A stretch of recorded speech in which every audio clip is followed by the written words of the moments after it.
Bismillahirrahmanirrahim. Alhamdulillahi rabbil alamin.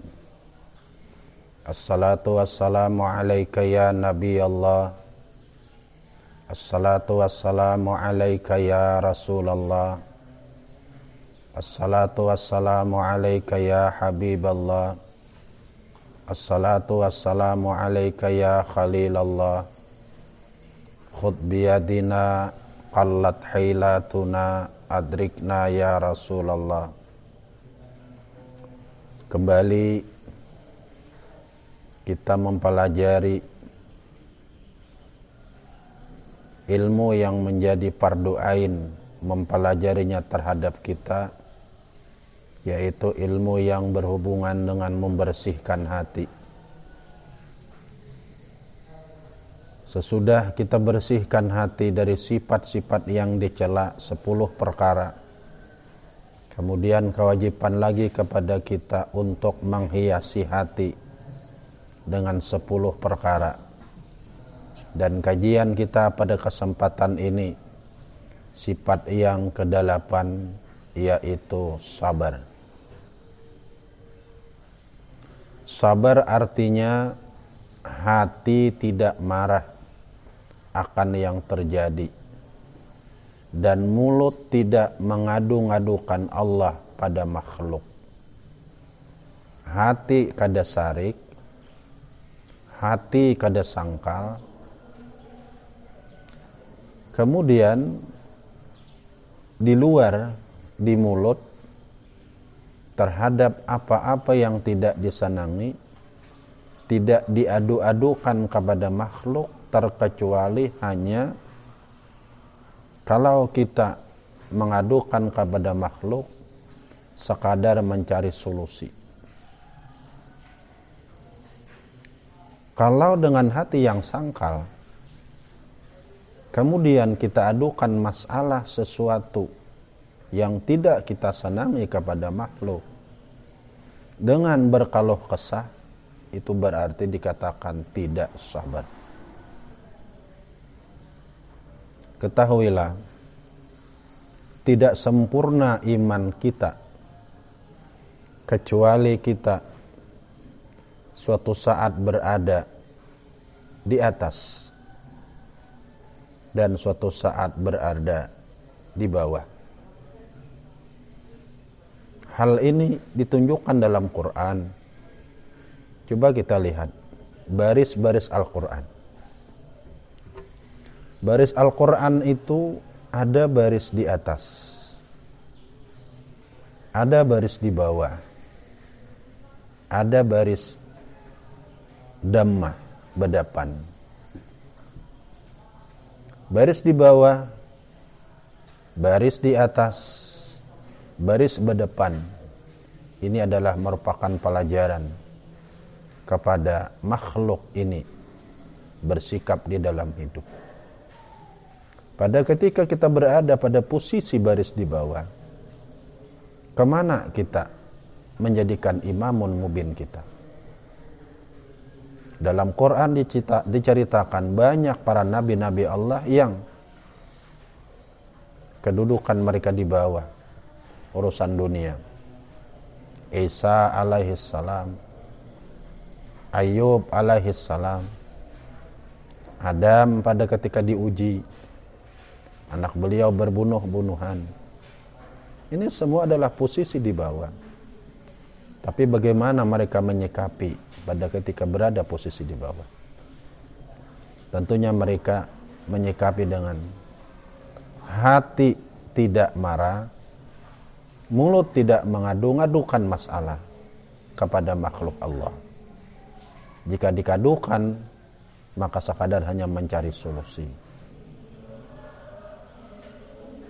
Lihat pelajaran Allah Subhanahu wa ta'ala kepada nabinya pada ketika berada di posisi di bawah, pada ketika berada pada posisi ganting terhadap Nabi Isa alaihissalam, terhadap Nabi Ayub alaihissalam, terhadap Nabi Adam alaihissalam, pada ketika anaknya Qabil dan Habil berbunuh-bunuhan. oleh 3 orang nabi ini semuanya diterima dengan lapang dada, tidak marah, karena mereka mengembalikan itu semuanya adalah bismillah, dengan Allah. Setiap yang dengan Allah itu pasti sudah diayak dengan Rahman dan Rahimnya Allah.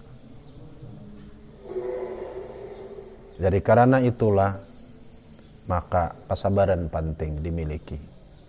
Hati jangan sarik, karena bila kita sarik berarti siapa yang kita sariki? Allah. Berarti bila kita sarik, berarti kita sarik dengan Allah. Sangkal, berarti yang kita sangkali Allah. Mari kita belajar membuangi perasaan sangkal, sarik, marah dalam hati ketika kita berada di posisi di baris di bawah. Baris di bawah bukan menunjukkan kita vakum,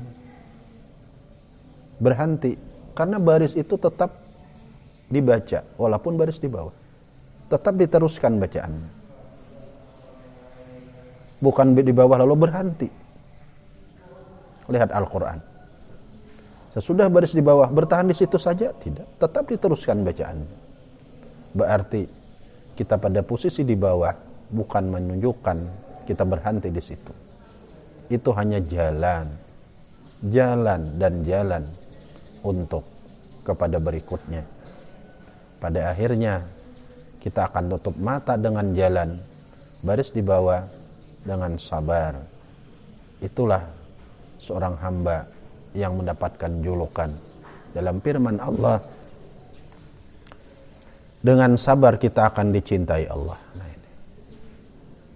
Dengan sabar kita akan dicintai Allah. Bagaimana supaya kita bisa sabar? Mari kita kembalikan semuanya bismillah, dengan Allah. Bila yang dengan Allah pasti sudah Rahman dan Rahim. Itulah kasih sayang Allah. Kalau kita menanggapi kejadian di dunia ini semuanya kasih sayang Allah, maka ayat selanjutnya Alhamdulillahi Rabbil Alamin. Bila sudah Alhamdulillah berarti nyaman. Jadi makanya tidak ada problem hidup di dunia ini kalau kita kembalikan kepada menghayati surah Al-Fatihah pada ayat yang pertama. Bismillahirrahmanirrahim. Ingat, itu bukan sekadar dibacain. Orang semua bisa membaca, kasid bisa membaca. Tapi sedikit orang yang menghayati bismillah dengan Allah. Bahkan kalau kita memandang itu dengan Allah, nyaman sakit itu dengan Allah, itu nikmat ijad, nikmat dicipta oleh Allah, bukan main. Yang mencipta nyaman dan sakit itu Allah hakikatnya. Siapa Allahnya? Yang punya nama 99 maha, mulai huwallah alladzi la ilaha illahu ar-rahmanur rahim Al-Malikul Quddus, As-Salamul Mu'min, As-Sabur. Itu yang menjadikannya itu. Yang tentu saja ada pandangan dari Allah, Al-Hakim Maha Bijaksana. Makanya mari kita hidup dengan memandang semua yang terjadi dengan Allah, dan setiap yang dengan Allah Rahman dan Rahim. Kalau sudah Rahman dan Rahim, akan mudah keluar di mulut kita Alhamdulillah. Dengan Alhamdulillah kita bisa sabar. Kalau sudah kita bisa sabar, berarti kita adalah seorang Habib, seorang Habibullah, seorang yang dicintai oleh Allah. Kita masuk surga bukan amal, bukan dengan kebaikan kita. Kita masuk surga dengan dikasihi Allah. Barangkali dengan sakit gigi ini kita sabar, kita pandang datang dari Allah, kita terima dengan lapang dada.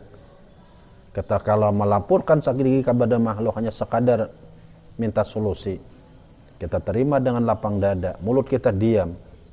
barangkali itu yang menyebabkan Allah sayang dan cinta kepada kita. Berarti surgamu di depan matamu. Allah berfirman, wallahu yuhibbus sabirin. Bermula Allah mencintai dan mencintai dan mencintai akan orang-orang yang bisa bersabar. Disebut dengan yuhibbu fi'il mudhari, mengandung masa takarrur wal istimrar, terus-terusan Allah cinta kepada orang-orang yang sabar. Selama kita sabar, Allah tidak akan melepaskan kecintaannya kepada kita. Ini disebut dengan yuhibbu, cinta, cinta, cinta, cinta, selama hamba itu bersabar. Sabar, sabar, sabar disasahi oleh cinta, cinta, cinta, cinta. Berarti mafhum pepalingannya bila kita mengeluh, kalau kesah, berarti akan disasahi oleh murka, murka, murka, murka. Kalau bahasa kita di kampung hendak baharaharat. Hendak baharaharat pada diaku. Hendak berpintar-pintar pada diaku. Hendak menuduh diaku. Makanya ikam sangkal menerima apa yang kutentukan.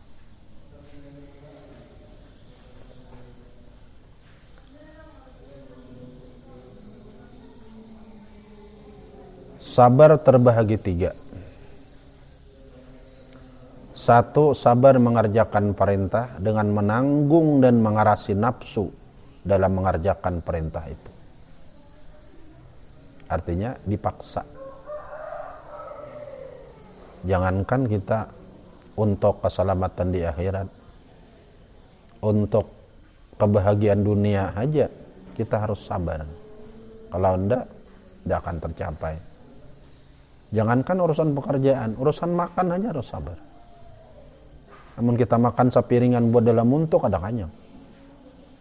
Kita harus sabar perlahan. Suap demi suap, kita kunyah, telan. Kemudian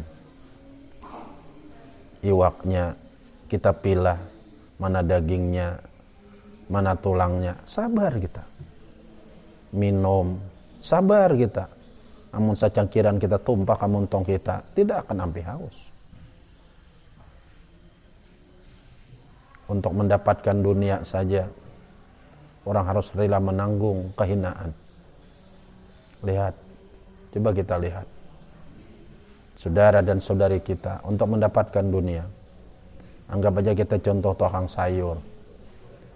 Dia rela berangkat dari rumah jam 2 malam.